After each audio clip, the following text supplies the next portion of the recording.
கிளி சமோசா வியாபாரம் பண்ணிட்டு இருந்தது. சமோசா வாசம் ஆளை தூக்குது, கையில் வேற காசு இல்லை, ஆனால் எப்படியாவது சாப்பிடணும். கிளி நல்லா சுட சுட கார சாரமாக சமோசா ஒரு பிளேட் எடுத்துட்டு வா. கிளியும் ஒரு பிளேட் சமோசாவை எடுத்து காஞ்சனா கிட்ட கொடுத்தது. காஞ்சனாவும் அதை வேக வேகமாக சாப்பிட்டுருச்சு. காஞ்சனா கிட்ட காசு இல்லை, அதனால ட்ராமா போட ஆரம்பிச்சுது. ஐயையோ, யாராவது என்னை காப்பாத்துங்க, வயிறெல்லாம் வலி தாங்க முடியல. இந்த கடையில் வந்து நான் சமோசா சாப்பிட்டு தான் எனக்கு இப்படி ஆயிடுச்சு.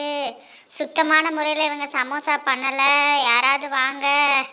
ஐயோ, வயிறு வலி தாங்க முடியலையே கடவுளே, இந்த கடையில் யாரும் வந்து சமோசா சாப்பிடாதீங்க. ஐயோ காஞ்சனா, கத்துறத நிறுத்து. இந்த காசை புடி. இந்த காசை வாங்கிட்டு ஃபர்ஸ்ட் இடத்த காலி பண்ணு. காசை பார்த்தோடி காஞ்சனா வேகமாக எந்திரிச்சுது.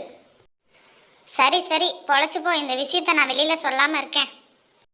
காசை வாங்கிட்டு வேக வேகமாக காஞ்சனா பறந்து போச்சு. கட்டா கட்டா, நான் அந்த முட்டாள் கிளியை ஏமாத்திட்டேன். சமோசாவும் சாப்பிட்டு அதுக்கு காசையும் வாங்கிட்டேன். காஞ்சனா நடந்ததெல்லாம் கட்டா கிட்ட சொல்லுச்சு. காஞ்சனா, எதுக்கு இந்த தேவையில்லாத வேலையெல்லாம் நீ பார்த்துக்கிட்டு இருக்க சொல்லு. இதெல்லாம் நமக்கு தேவையா? உண்மையாலுமே உனக்கு வயிறு வலி வந்தா நான் என்ன பண்ணுவேன்? இப்படியெல்லாம் யாரையும் ஏமாற்றக்கூடாது, இதெல்லாம் ரொம்ப தப்பு. இந்த மாதிரி இன்னொரு டைம் பண்ணாத. மீனுக்குருவியும் கிளியும் நதிக்கரையில் உட்காந்து பேசிட்டு இருந்தாங்க. மீனு, உனக்கே தெரியும் நான் எப்பவுமே சுத்தமான முறையில தான் சமோசா தயார் பண்ணுவேன். காலையில இந்த காஞ்சனா வந்து என்னோடது சுத்தமான முறையில இல்ல, வயிறு வலிக்குதுன்னு ரொம்ப அழுதுட்டா. எனக்கு பயமாயிருச்சு, நான் காசை கொடுத்து இடத்த காலி பண்ணுன்னு அனுப்பிட்டேன். ஏன் இப்படி பண்றானே தெரியல. ஐயோ, என்னக்கா சொல்றீங்க? இந்த காஞ்சனக்கா இப்படி எல்லாமா பண்ணுவாங்க? ஐயோ, ரொம்ப பயமா இருக்குக்கா. நீங்க ஏன் காசு கொடுத்தீங்க? அப்படியே விட வேண்டியதானே? கண்டிப்பா கடவுள் உங்களுக்கு தண்டனை கொடுப்பாங்க. மீனுக்குருவியோட கடைக்கு போகலான்னு யோசிச்ச காஞ்சனாக்காவும் வேக வேகமாக பறந்து மீனுக்குருவியோட ஜிலேபி கடைக்கு போச்சு. மீனுக்குருவி, ஒரு பிளேட் ஜிலேபி, ஒரு டீ, சீக்கிரம் எடுத்துட்டு வா. மீனுக்குருவி காஞ்சனாக்காகவும் கேட்ட மாதிரியே ஒரு பிளேட் ஜிலேபியும் டீயும் எடுத்துகிட்டு வந்து கொடுத்தது. காஞ்சனாக்காகவும் வேக வேகமாக சாப்பிட்டுது. சாப்பிட்ட கொஞ்ச நேரத்துலலாம் கீழே விழுந்துருச்சு. ஐயோ அம்மா, யாராவது காப்பாத்துங்களே, இந்த ஜிலேபி டீயும் குடிச்சு எனக்கு வயிறெல்லாம் வலிக்குது, யாராவது வாங்க வந்து காப்பாத்துங்க, என்னால் சுத்தமாக முடியல, ஐயோ வலிக்குது. ஐயோ காஞ்சனக்கா, இப்படியெல்லாம் சத்தம் போடாதீங்க. இந்தாங்க, இந்த பணத்தை பிடிங்க. ஃபர்ஸ்ட் இடத்த காலி பண்ணுங்க. இப்படியெல்லாம் சத்தம் போட்டுட்டு இருந்தீங்கன்னா வியாபாரம் கெட்டு போகும். காசை வாங்கிட்டு காஞ்சனாக்காக வேகமாக பறந்து போச்சு. கட்டாஜி, லேசா வயிறு வலிக்குது.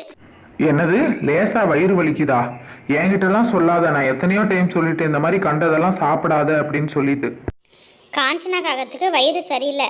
அது பாத்ரூமுக்கு கூட்டுக்கும் அலமோதிட்டே இருந்தது. அதுக்கு என்ன பண்ணுறதுனே தெரியல. ரொம்ப வயிறு வலியாகவும் இருந்தது. பாத்ரூம் போயிட்டே இருந்தது. கட்டாஜி கட்டாஜி, என்னால் சுத்தமாக முடியல, ஹாஸ்பிட்டலுக்கு கூட்டிகிட்டு போங்க, எனக்கு வயிறெல்லாம் வலிக்குது, பாத்ரூம்குள்ளேயே இருக்க வேண்டிய நிலைமையாக இருக்குது. டாக்டர் டாக்டர், எனக்கு ரொம்ப வயிறு வலிக்குது, எதையாவது பண்ணுங்க டாக்டர், சுத்தமாக முடியல. காஞ்சனா காகத்துக்கு டாக்டர் ட்ரீட்மெண்ட் கொடுத்தாங்க. காஞ்சனாவை பார்க்க பறவைங்க எல்லாம் பறந்து வந்தாங்க. காஞ்சனக்கா, உங்களுக்கு தேவைதான். எப்பவுமே உழைச்சி சாப்பிடணும். இப்படி அடுத்தவங்கள்ட்ட இருந்து திருடி சாப்பிட்டீங்கன்னா இதை விட பயங்கரமான நிலைமை தான் உங்களுக்கு வரும். எத்தனை டைம் உங்களுக்கு சொல்றது? எப்போ சொன்னாலும் உங்களுக்கு புரியாதா? இப்படியே அடுத்தவங்க பொருளுக்கு ஆசைப்படுறீங்க. உழைச்சி சாப்பிடுங்க. இந்த கதை உங்களுக்கு பிடிச்சிருந்தா மறக்காம சப்ஸ்கிரைப் பண்ணுங்க. பாய்.